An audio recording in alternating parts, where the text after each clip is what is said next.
Tamil matrimony ஆடி offer. இப்ப membership எடுங்க, ஆடில ஃப்ரீயா யூஸ் பண்ணுங்க. முருகரை பத்தி சமீபத்தில் நிறைய சர்ச்சைகள் எப்படி பாக்குறீங்க சார்? கடவுளை பிரிப்பது தவறு. அவர் வடநாட்டிலிருந்து வந்தவரா, தென்னாட்டிலிருந்து வந்தவரா? கடவுள் என்பவர் அண்ட சராசரங்களுக்கு இல்லாம ஒரு கடவுள்.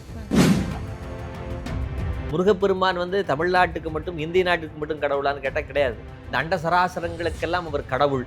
அப்படி இருக்கிற காரணத்தால் பிரித்து பார்க்கக்கூடிய தன்மை நம்ம வேணா வச்சுக்கலாமே தவிர, அவருக்கு தமிழ்நாடு அப்படிங்கிற சின்ன ஒரு வட்டமோ அல்லது இந்தியா அப்படிங்கிற ஒரு மாவட்டமோ உலகம் என்கின்ற அப்படிலாம் கிடையாது.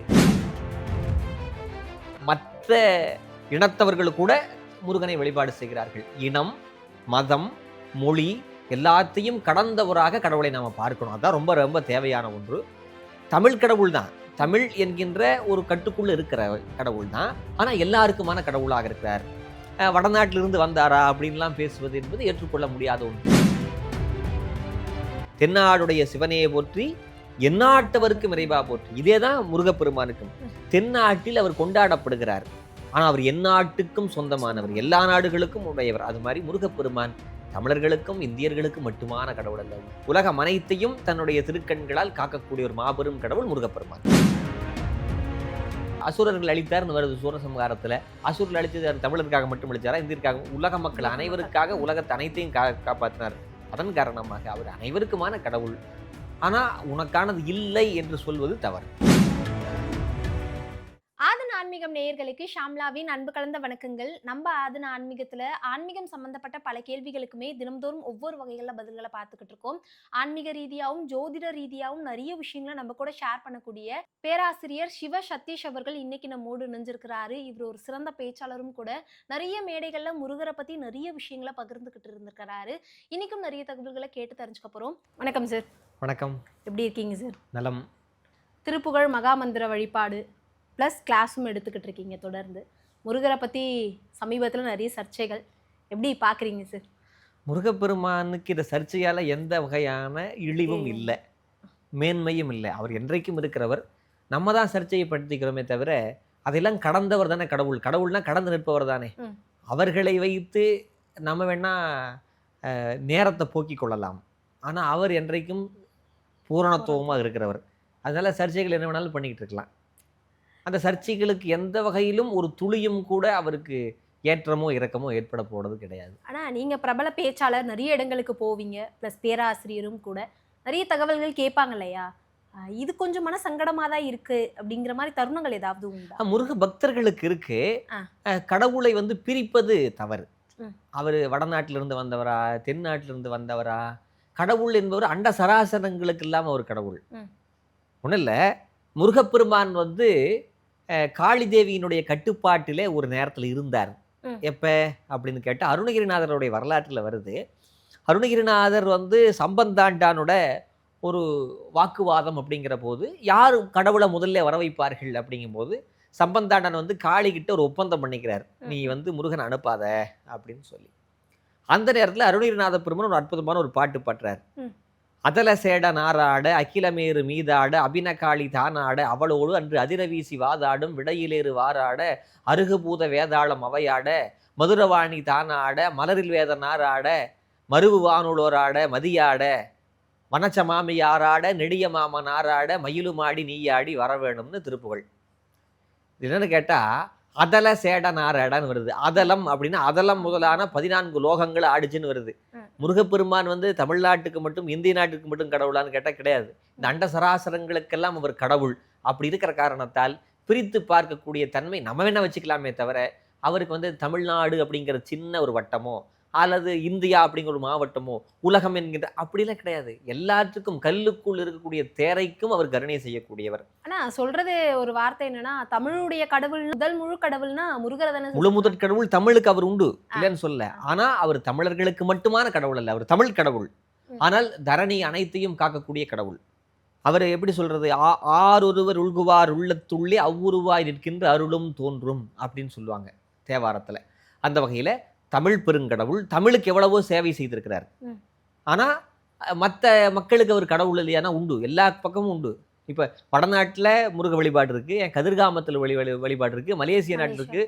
தமிழர்கள் மட்டுமல்ல, நீங்கள் மலேசியாவுக்கு போனீங்கன்னா தமிழர்கள் மட்டும் முருகப்பெருமானை வழிபடுவதில்லை, மற்ற இனத்தவர்கள் கூட முருகனை வழிபாடு செய்கிறார்கள். இனம், மதம், மொழி எல்லாத்தையும் கடந்தவராக கடவுளை நாம் பார்க்கணும். அதுதான் ரொம்ப ரொம்ப தேவையான ஒன்று. தமிழ் கடவுள் தான், தமிழ் என்கின்ற ஒரு கட்டுக்குள்ள இருக்கிற கடவுள் தான். ஆனால் எல்லாருக்குமான கடவுளாக இருக்கிறார். வடநாட்டிலிருந்து வந்தாரா அப்படின்லாம் பேசுவது என்பது ஏற்றுக்கொள்ள முடியாத ஒன்று. அவர் வடநாட்டிலிருந்துலாம் வரல. முருகப்பெருமான் எங்கிருந்து வந்தார்? சிவபெருமானுடைய நெற்றிக்கண்ணிலிருந்து வந்தார்.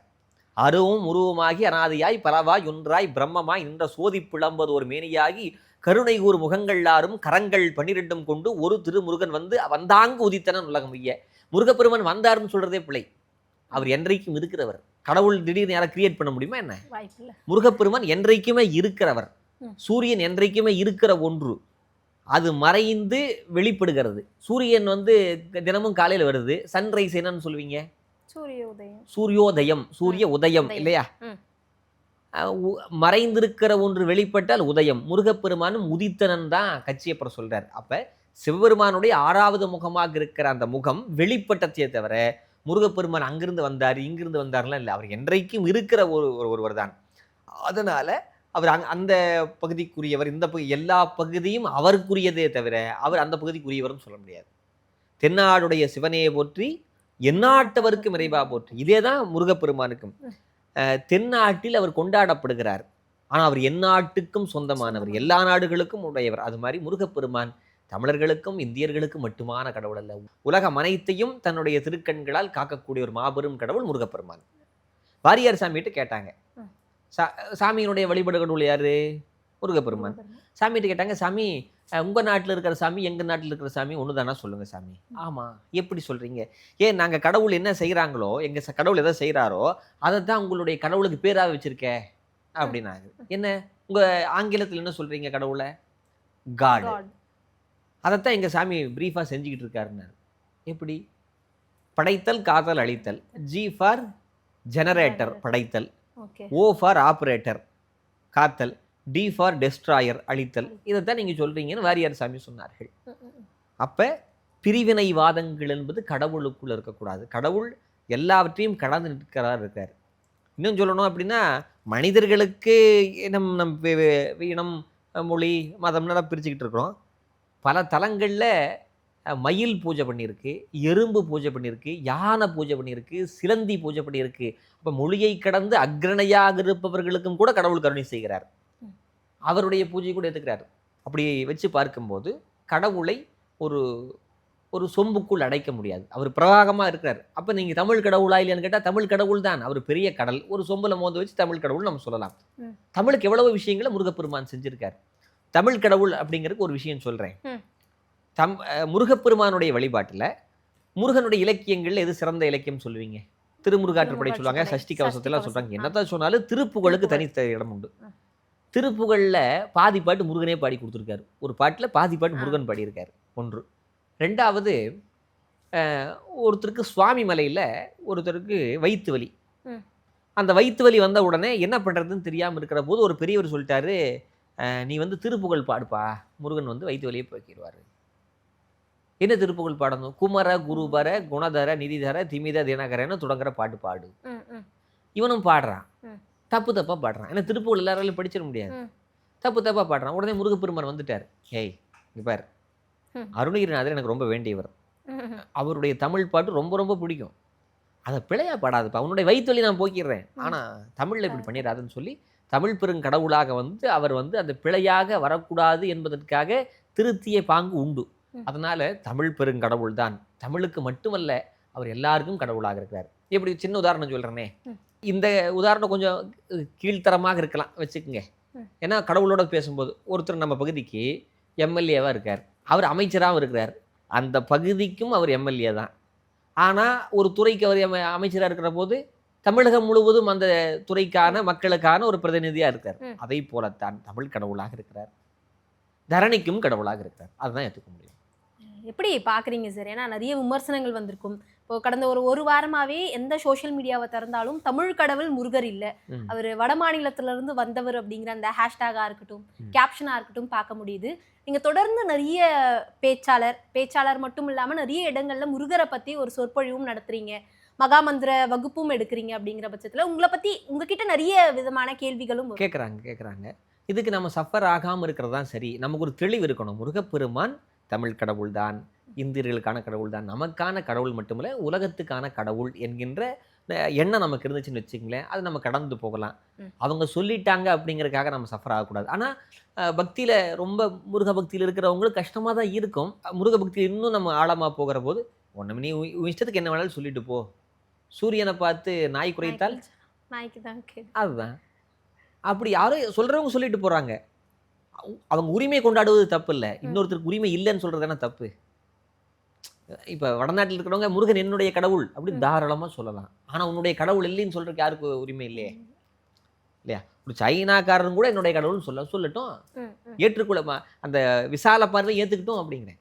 ஆனால் உனக்கான கடவுள் இல்லை என்று சொல்வதற்கு யாருக்கும் உரிமை கிடையாது.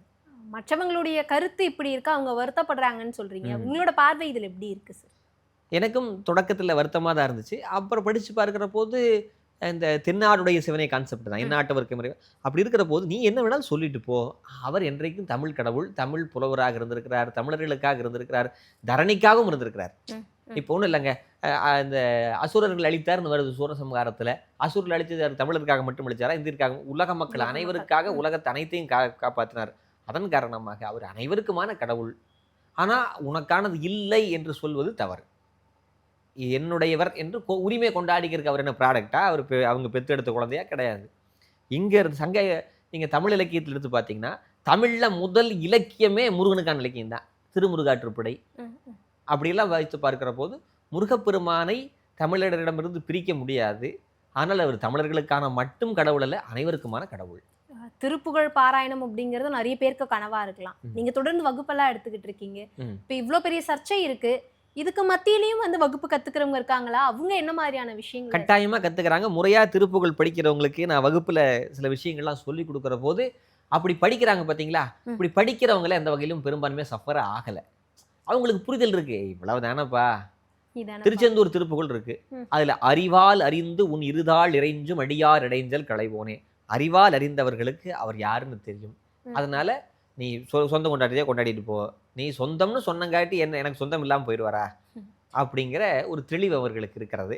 அதனால அவங்க படிக்கிறவர்கள், கல்வி கற்றிடும் அடியவர் புத்தியில் உரைபவன்னு திருப்புகழ் வருது. புத்தியில் உரைந்து இதெல்லாம் ஒன்றும் இல்லைப்பா அப்படின்னு அவர் கடந்து போயிடுறாரு. இப்போ கூட சில ஜோதிடர்கள் கூட நான் பேசுறது கேட்குறேன், இஷ்டத்துக்கு என்னென்னோ பேசுகிறாங்க. நமக்கு பேசுறதுக்கு உரிமை உண்டு, ஒரு நம்பிக்கையில் நம்ம பெரும்பான்மையை கை வைக்கக்கூடாது.